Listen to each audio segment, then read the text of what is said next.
بسم اللہ الرحمن الرحیم۔ لقد کان لکم فی رسول اللہ اسوۃ حسنہ۔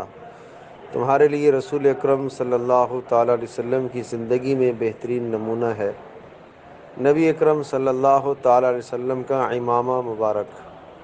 حضرت صلی اللہ تعالیٰ علیہ وسلم اپنے عمامہ کے نیچے ٹوپی کا التزام فرمایا کرتے تھے اور ارشاد فرماتے تھے کہ ہم میں اور مشرکین میں یہی فرق ہے کہ ہم ٹوپیوں پر عمامہ باندھتے ہیں۔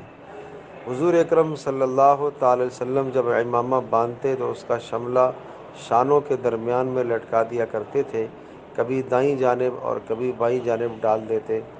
حضرت صلی اللہ تعالی علیہ وسلم کے عمامے سے متعلق بہت اہم اور بہت کثیر روایات وارد ہوئی ہیں، لہٰذا عمامے کا اہتمام اور التزام کرنا چاہیے۔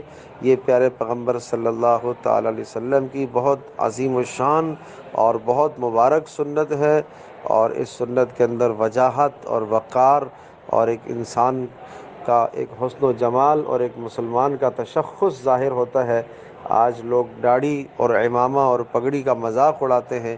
یقیناً رسول اکرم صلی اللہ علیہ وسلم کی کسی بھی سنت کا مذاق اڑانا اور اس کو حقارت کی نگاہ سے دیکھنا موجب کفر ہے، سخت گناہ ہے، کفر کا اندیشہ ہے، اسلام سے نکل جانے کا اندیشہ ہے اور خطرہ ہے۔ لہٰذا کبھی بھی ایسا کوئی اقدام نہ کیا جائے جس سے داڑھی یا پگڑی کی توہین اور تذلیل لازم آئے، اور یا کسی ایسے داڑھی اور پگڑی والے شخص کو اہانت اور توہین کی نظر سے دیکھنا، کسی بھی سنت پر عمل کرنے والے کو اہانت اور تحقیر کی نگاہ سے دیکھنا بہت بڑا جرم ہے، بہت بڑا گناہ ہے۔ اس سے بچنے کی ضرورت ہے۔ رسول اکرم صلی اللہ تعالیٰ علیہ وسلم کی ایک ایک مبارک سنت دونوں جہانوں دنیا، حضرت صلی اللہ علیہ وسلم کی ایک ایک سنت دونوں جہانوں میں، دنیا اور آخرت دونوں جہانوں میں کامیابی کا ذریعہ ہے، اور یقیناً پیارے پیغمبر صلی اللہ تعالیٰ علیہ وسلم کی ایک ایک سنت انتہائی قیمتی ہے۔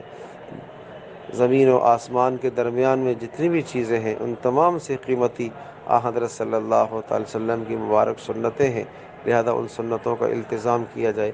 اللہ پاک ہم سب کے لیے عمل کرنا آسان